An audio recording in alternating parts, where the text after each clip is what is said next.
Cartoon Netbank.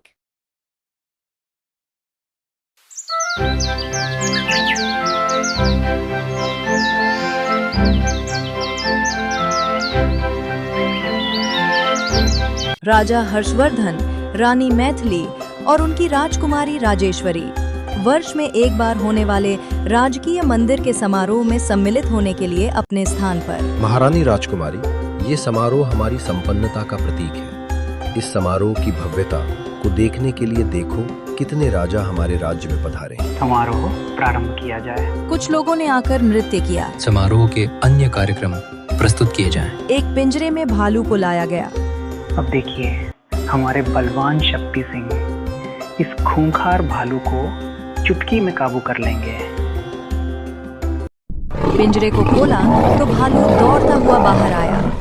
Shakti Singh ने उसे काबू करना चाहा, पर भालू ने उसे उठाकर फेंक दिया और लोगों की तरफ भागा। अरे भागो, अरे भागो भागो, अरे आप भागो, अरे अपनी जान बचाओ, अरे भागो भैया, अरे भागो भागो, अरे भागो। राजेश्वरी ने उसे उंगली से पिंजरे में जाने का इशारा किया। उसके पिंजरे में जाते ही राजेश्वरी ने उसे बंद कर दिया। राजकुमारी राजेश्वरी की जय। राजकुमारी, तुम्हें हमने अनेक बार समझाया है कि अपनी शक्ति का यूं प्रदर्शन न किया करे। पिताजी, यदि मैं वहाँ ना होती तो वो भालू न जाने कितने व्यक्तियों को मार देता। पुत्री, हम जानते हैं कि तुम्हारे पास भगवान की कृपा से अद्भुत शक्तियां हैं। तुम में अपार शक्ति है। तुम आम लोगों से अलग हो, किंतु तुम्हें अपनी शक्तियों का यूं सबके समक्ष प्रदर्शन नहीं करना चाहिए। माँ, अब तो मुझे समझिए। तुम अपने कक्ष में जाओ। कुछ दिनों बाद। राजकुमारी जी, आपको महाराज और महारानी ने स्मरण किया है। शुक्र है, उन्हें स्मरण तो है कि उनकी एक पुत्री भी है। पिताजी, माँ, आपने मुझे याद किया? हाँ पुत्री, एक बहुत ही शुभ समाचार है। मोहिनीगढ़ के राजा ने तुमसे विवाह का प्रस्ताव भेजा है। उससे योग्य और समृद्ध राजा और कोई नहीं है। मोहिनीगढ़ का राजा वो राजेंद्रनाथ मंदिर समारोह में मेरे पास के आसन पर बैठा था। हाँ पुत्री, वही। दरअसल वो समारोह में तुम्हें ही देखने आया था। उसके सिर से चमेली के तेल की बदबू, छी छी, उसने तो मेरा दिमाग ही खराब कर दिया था। राजेश्वरी, हम तुम्हारा विवाह उसी से करना चाहते हैं पुत्री। नहीं पिताजी, वो मुझे बिल्कुल पसंद नहीं। हमने तुमसे तुम्हारी इच्छा नहीं पूछी, अभी तो अपना निर्णय सुनाया है। पिताजी, ये ठीक नहीं है। पुत्री, महाराज ने बहुत सोच समझ कर ये निर्णय लिया है। अपने जीवन का निर्णय मैं स्वयं लूंगी। देखा महारानी, विशिष्ट शक्तियों ने इसकी बुद्धि भ्रष्ट कर दी है। आप इसे समझाइए। राजेश्वरी वहाँ से चली गई। पुत्री, बात को तो समझो। महाराज, मेरे पिताजी बाद में हैं, पहले एक राजा है। अवश्य उस चप्परगंजू राजेंद्रनाथ ने पिताजी को राजनैतिक लाभ में फंसाया है, पर मैं उससे विवाह ना करूंगी। उसने स्वयं पर काला कपड़ा लपेटा और उड़ती हुई वहाँ से चली गई। मेरे पुत्री को ढूंढिए महाराज। महाराज पूरे राज्य का चप्पा चप्पा छान मारा, परंतु राजकुमारी नहीं मिली। मैंने पहले ही कहा था महाराज, हमारी पुत्री कोई साधारण लड़की नहीं है। उसका विवाह उसकी मर्जी के बिना मत कीजिए। पर आपने मेरी एक ना सुनी। पुत्री, वापस लौटाओ। राजेश्वरी एक जंगल में घूम रही थी कि तभी एक तीर आया। उसने देखा कि एक राजकुमार अपने सिपाहियों के साथ शिकार पर निकला था। हम राजकुमार का निशाना तो पक्का है। तभी राजकुमार ने झाड़ियों पर दूसरा तीर मारा। वाह राजकुमार, क्या बात है। अब देखना ये है कि तुम में साहस कितना है। राजेश्वरी ने शेर के दहाड़ने की आवाज निकाली और तीर उसके पास से निकलकर पेड़ पर लगा। बाप रे, बाल बाल बची, वरना अभी ढेर हो जाती। तुम्हें कहीं चोट तो नहीं लगी? राजेश्वरी ने ना में गर्दन हिलाई। तुमने यहाँ से सिंह को जाते हुए देखा? सिंह नहीं। राजकुमार और सिपाही वहाँ से चल दिए। मुझे मेरे जीवन का सिंह मिल गया। और उड़ती हुई उनके पीछे गई। अच्छा, तो ये है महल। राजेश्वरी, तुम्हें राजकुमार के हृदय में स्थान बनाने के लिए एक आम लड़की की तरह इस महल में घुसना होगा। कुछ औरतें महल में जा रही थी। ये महिलाएं अंदर जा रही हैं। अरे कांता, महल में कितनी दासियों की आवश्यकता है? बहुत सी। मैं तो चाहती हूँ हम सभी को महल में नौकरी मिल जाए। भी चलूं? मुझे भी काम चाहिए। चलो, यहाँ की प्रबंधिका हम में से जिनका भी चयन करेगी वो महल में नौकरी कर लेगी। औरतें अंदर चली गईं। चलो भाई, मैं राजकुमारी से दासी बन गई। मेरे भोजन और रहने की व्यवस्था भी हो गई। ए लड़की सुनो, राजकुमार का कक्ष अच्छे से चमका दो। कक्ष कैसे चमकाया जाता है? उसने पूरे कक्ष की वस्तुएं यहाँ वहाँ कर दी। ये क्या किया तुमने? पूरा कक्ष बिखेर दिया। राजकुमार को स्वच्छ कक्ष पसंद है। अब आप चिंता मत कीजिए, मैं अभी ठीक कर देती हूँ सब। यदि तुमने कक्ष ठीक नहीं किया तो कार्य से निकाल दी जाओगी, समझी? आप बस मुझे कुछ पल दीजिए। द्वारपाल आपको बुलाने आया था। उसके जाते ही राजेश्वरी ने हवा की गति से पूरा कक्ष ठीक कर दिया। अरे वाह, इतनी शीघ्रता से तुमने पूरा कुछ ठीक कर दिया। 6 महीने बाद महाराज, राजेश्वरी को राज्य छोड़े 6 मास हो गए हैं। न जाने मेरी पुत्री किस दशा में होगी। सब आपके कारण हुआ है। मैं तो बस अपनी पुत्री का विवाह करना चाहता था। महाराज, मुख्य आरती का प्रबंध हो गया है। आप मंदिर के लिए प्रस्थान कीजिए। महाराज और महारानी ने राज्य के मंदिर में आरती की। हे ईश्वर, मेरी पुत्री को शीघ्र वापस भेज दीजिए। अब मैं कभी उस पर अपना निर्णय नहीं थोपूंगा। हे प्रभु, मेरी पुत्री से मुझे शीघ्र मिलवा दें। राजा रानी मंदिर के बाहर भिखारियों को दान देने लगे। भिखारिन लड़की को देखकर, राजेश्वरी पुत्री, तुम यहाँ भीख आए। मेरी पुत्री, ये क्या दशा हो गई तेरी? तुम अपने ही राज्य में भीख मांग रही हो। राजा रानी, मुझे अपनी पुत्री क्यों बोल रही है? महाराज देखिए ना, ये कुछ बोलते क्यों नहीं? मैं राजकुमारी नहीं, भिखारिन हूँ। पुत्री, तुम अभी भी अपने पिता से नाराज हो। मुझे क्षमा कर दो। चलो, राजमहल चलो। ये क्या माजरा है? मुझ भिखारिन को राजमहल लेकर जा रहे हैं? पागल हो गए हैं। पुत्री, ये तुमने ठीक नहीं किया। नाराज होकर कोई भला अपना घर छोड़कर जाता है क्या? हाँ। ओ, तो इनकी बेटी घर से भाग गई है। शांतनी ने राजमहल में राजेश्वरी की तस्वीर देखी। तो बिल्कुल मेरे जैसी दिखती है, इसीलिए राजा रानी धोखा खा गए। इससे मुझे क्या?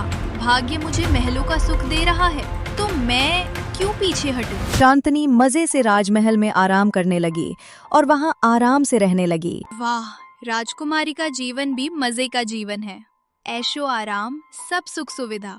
भगवान, तेरी लीला भी न्यारी है। भिखारी से सीधा राजकुमारी बना दिया। महाराज, आपने अनुभव किया कि राजेश्वरी कुछ बदल सी गई है? कुछ दिनों में स्वयं ठीक हो जाएगी। ए लड़की सुनो, राजकुमार शिकार के लिए जा रहे हैं। तुम भोजन का प्रबंध कर दूसरे रथ में उनके साथ जाना। मैं? हाँ, वैसे जाना तो मुझे ही था, पर जंगल के नाम से मेरी तो आत्मा कांप जाती है। तुम चली जाओ, और हाँ, भोजन का खास ध्यान रखना। वाह, आज राजकुमार जी को जी भरकर देखने का अवसर मिल ही गया। जंगल में राजकुमार शिकार कर रहा था कि कुछ अनजान आदिवासियों ने उस पर हमला कर दिया। राजकुमार भागिए, ये लोग अधिक संख्या में हैं और हम इनका सामना नहीं कर पाएंगे। इस तरह पीठ दिखाकर भागना कायरों का काम है। मैं क्षत्रिय हूँ, मरते दम तक इनका सामना करूंगा। तभी एक तीर राजकुमार के धनुष पर लगा और वो गिर गया। दूसरा तीर उसे लगने ही वाला था कि राजेश्वरी उड़ती हुई आई और तीर पकड़ लिया। राजकुमार, अब कमाल देखिए। राजेश्वरी ने सबको भगा भगा कर उठा कर फेंका। सब भाग गए। इतनी शक्तिशाली कन्या हमारी दासी नहीं हो सकती। तुम कौन हो? मैं राजेश्वरी हूँ, महाराज हर्षवर्धन की कन्या, जिसके पास विशेष शक्तियाँ हैं। जी राजकुमार, मैं वही हूँ। मुझे कुछ समझ में नहीं आया। आप हमारे राज्य में दासी बनकर रह रही हैं, परंतु क्यों? तो मैं क्या करती राजकुमार? राज्य से भागकर छिपना मेरी मजबूरी थी। कैसी मजबूरी? मेरे पिता मेरा विवाह मोहिनी के उस चपर गंजू, मेरा मतलब महाराज राजेंद्र नाथ के साथ करना चाहते थे। इसका आपके यहाँ आने से क्या संबंध है? मुझे वो राजा बिल्कुल पसंद नहीं है। पिताजी ने ठान लिया था कि वो मेरा विवाह उसी से करेंगे, इसलिए मैं वहाँ से। ओ, तो ये कथा है। अब आप महल में दासी बनकर नहीं, राजकुमारी बनकर ही रहेंगी। आप जब तक रहना चाहें आराम से रहें। आपके पिताजी, मेरा मतलब यदि महाराज नाराज हुए तो? उसकी चिंता आप ना कीजिए, पिताजी को मैं मना लूंगा। तुमने मुझे वास्तव में सेविका समझ लिया था। मुझे क्षमा करना। क्षमा नहीं, तुमने तो मुझे जीवन का सही अर्थ समझाया है। मुझे एक आम व्यक्ति का जीवन जीने का अवसर तुम्हारे कारण ही मिला। मंत्री जी, पिताजी की आज्ञा है कि शीघ्र गुप्तचर भेजकर राजकुमारी राजेश्वरी के यहाँ होने की सूचना महाराज हर्षवर्धन तक पहुंचा दी जाए। जी राजकुमार। और ये कार्य बहुत ही चतुराई से हो मंत्री जी। इसके विषय में राजकुमारी को पता नहीं चलना चाहिए, वरना वो यहां से भाग जाएंगी। आप निश्चिंत रहे राजकुमार, किसी को इस बारे में पता नहीं चलेगा। राजकुमार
प्रमाणित हो जाएगा। राजकुमारी, आप अभी तो महाराज के कक्ष में थीं। ये रायगढ़ के राजकुमार प्रताप है, इनके रहने का प्रबंध कीजिए।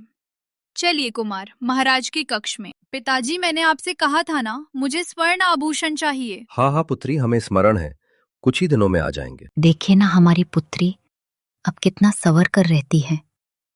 पुत्री, तुम सदैव ऐसे ही रहना। उस घटना ने इसे परिवर्तित कर दिया है। द्वार पर खड़े राजकुमार ने राजेश्वरी को देखा। कौन हो तुम? राजेश?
आए। माँ, पिताजी आप? तुमने उस समय क्यों नहीं बताया कि तुम हमारी पुत्री नहीं हो? क्षमा महारानी, मैं महल के सुख के लालच में यहाँ रह गई। महाराज, मुझे क्षमा कीजिए, मैं तो सुख सुविधा के लालच में। चुप रहो, तुमने हमें धोखा दिया, तुम्हें इसका दंड मिलेगा। पिताजी, इसे क्षमा कर दीजिए, जाओ यहाँ से। राजकुमारी, आप मुझे भी क्षमा कर दें।